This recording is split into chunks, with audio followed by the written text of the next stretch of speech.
दोस्तों नमस्कार, आदाब, सत श्री अकाल, राम राम सारे भाइयों को। मैं हूं आपका दोस्त सुनील और ना चाहते हुए करना चाह रहा हूं आज अपने व्लॉगिंग जीवन की शुरुआत। इस व्लॉग को दिखाने का मेन रीज़न यही है कि ड्राइविंग के दौरान किस किस प्रकार के चैलेंजेस आते हैं, किस प्रकार के राइडर्स आते हैं, क्या क्या दिक्कतें आती हैं जो हम रोड पर फेस करते हैं। क्योंकि सबको व्लॉग, जो मेरे और भी बहुत सारे मित्र हैं जो व्लॉग दिखाते हैं, व्लॉग के दौरान वो सारे कुछ डीप पॉइंट्स नहीं दिखाते हैं। मैं उन्हीं डीप पॉइंट्स के बारे में बात कर रहा हूँ कि कभी कभी किस किस टाइप के राइडर्स हमारे साथ आ जाते हैं। हाँ, तो मैं बात कर रहा था राइडर के बारे में। अभी मैंने जस्ट एक राइड कैंसिल की है। भाई साहब की लोकेशन पे आ गया हूँ। रैपिडो में राइड आई थी। प्राइस जो भी था XYZ ठीक था, तभी मैंने एक्सेप्ट की। मैं चीप प्राइसेस की राइड नहीं उठाता, क्योंकि मैं सेवा करने के लिए नहीं आया हूँ इस लाइन में। मुझे भी अपना घर परिवार पालना है। तो जिस राइड में मुझे अच्छा अर्निंग मिलेगा मैं वही राइड एक्सेप्ट करता हूँ। अदरवाइज़ मुझे बैठना मंजूर है और सेवा करनी मुझे नहीं अच्छी लगती है, और शायद आपको भी ना लगती हो। बहुत सारे आजकल तो सारे ड्राइवर समझदार हो गए हैं। कितना टाइम लग रहा है, कितने पैसे मिल रहे हैं, ये सारी चीज़ के बारे में एनालाइज करते हैं, तब वो जाके राइड एक्सेप्ट करते हैं। तो मैं बात कर रहा था इस राइडर की। इस राइडर भाई साहब जो थे, भाई साहब के हाथ में सिगरेट लेके आ गए। मैंने कहा सर प्लीज़ फिनिश कर लीजिए इसे, फिर बैठिएगा। भाई साहब मैं तो सिगरेट पीऊँगा गाड़ी में। मैंने कहा ऐसे कैसे पिएंगे सर, मैं अलाउ करूँगा तभी तो पियोगे। कह रहे फिर आप सर कैंसिल कर दीजिए। मैंने कहा हाँ जी ज़रूर। मैं तो कैंसिल करने में 1 मिनट नहीं लगाता, क्योंकि अपने भी कुछ रूल नियम हैं। ना ही गाड़ी में किसी को ना मैं पीने देता हूँ, ना मैं सिगरेट पीने देता हूँ, और ड्रिंक तो बहुत दूर की बात है।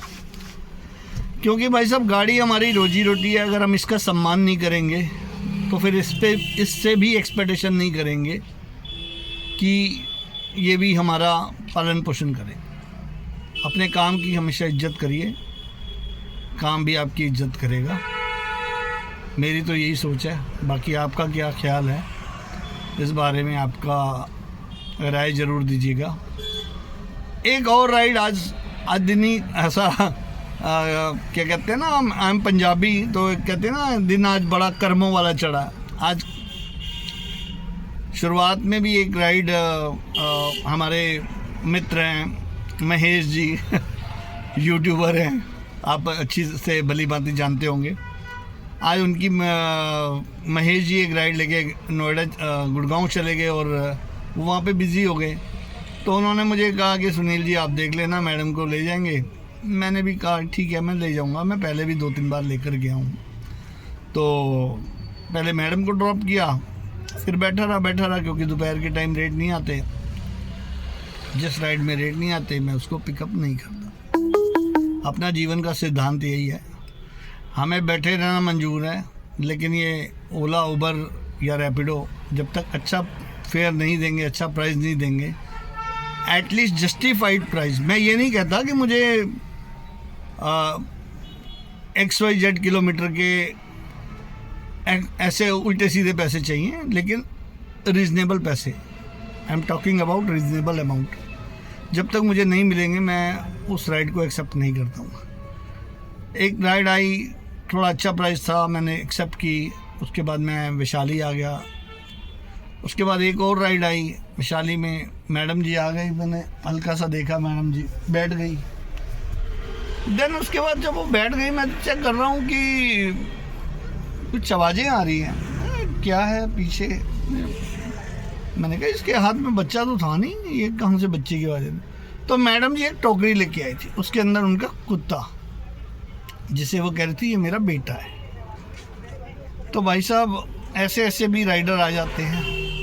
मैंने कहा मैडम आपके पास ना पेट्स राइड का एक ऑप्शन आता है उबर में, आप वो वाली करते, और अगर आपने वो नहीं भी किया ना तो you have to inform to the driver कि मेरे पास पेट है, आप चलेंगे या नहीं चलेंगे, आपको पहले पूछना चाहिए। आते ही मैडम जी ने एसी की भी डिमांड कर दी। चलो एसी तो गर्मी है, ठीक है, समझ में आता है कि मुझे खुद गर्मी लग रही है तो चलाना पड़ा, मुझे भी ठीक लग रहा था। अभी भी आप देख सकते हैं मैं हाफ बाजू में ही हूँ, अपनी ड्रेस जो है मेरा सफारी सूट। तो गर्मी है तो ठीक है, ये सब चीज़ें मैनेज करनी पड़ेंगी इनके साथ। तो वो पेट को लेके आ गई, पेट को लेने के बाद उसको खिला रही है, ये है वो है। मैंने कहा मैडम आपको ना पहले ड्राइवर से पूछना चाहिए कि आपकी गाड़ी में मेरे साथ पेट भी है, आप ले जाएंगे या नहीं ले जाएंगे। तो उनको मैंने बहुत अच्छे से उनको बातों बातों में उनको समझा दिया ताकि अगली बार वो जब राइड बुक करें तो इस चीज़ का ध्यान रखें, क्योंकि 240 या 250 रुपये के लिए भाई मैं तो नहीं चाहूँगा ना कि कोई आगे मुझे काट जाए भैया, because I am also family man, और मैं नहीं पसंद करता अपनी गाड़ी में कुत्ते बिल्लियों को ले जाना। उसके लिए होगा वो बेटा उसका या वट एवर जो भी हो। और वैसे ही आजकल बहुत सारे केसेस हो रहे हैं कुत्तों के काटने के, तो मैं तो भैया इस मामले में बहुत ज़्यादा स्ट्रिक्ट हूँ। और काम नहीं आएगा कोई बात नहीं, मेरी सीएनजी मेरे पास है, मेरी गाड़ी मेरे पास है, लेकिन मैं इस तरह के राइडर्स को नमस्ते ऐसे दूर से ही मैंने उनको ये भी बातों बातों में सुना दिया कि मैं तो आपकी एज का ख्याल कर रहा हूँ, अदरवाइज़ मैं आपको यहीं पे गाड़ी रोक के उतार देता, और मुझे नहीं किराए की परवाह, मैं आपको ले जा रहा हूँ, ये बहुत बड़ी बात है। मैं अपनी लाइफ में पहले भी मेरे साथ राइडर्स आए हैं डॉग वगैरह लेके, मैं डॉग देखते ही पूछता हूँ ये भी जाएगा, वो कहते हाँ कैंसिल, तुरंत कैंसिल। अरे भैया मेरे सीट कवर अभी डलवाए हैं, मेरे सीट कवर फट जाएंगे, कौन हु इज़ रिस्पॉन्सिबल, कौन भरेगा उसका पैसा। तो ये भैया यही है आज का, बाकी अभी काम कर रहे हैं, जैसा होता है आपको बताएंगे। और भी कोई इस तरह का आज नया मामला आया सामने तो। बाकी आज के लिए धन्यवाद। आपको व्लॉग कैसा लगा अपना फीडबैक ज़रूर दीजिएगा, आपको अच्छा लगे तो शेयर कर सकते हैं, नहीं तो कोई बात नहीं। जय माता दी, राधे राधे, जय श्री राम, धन्यवाद।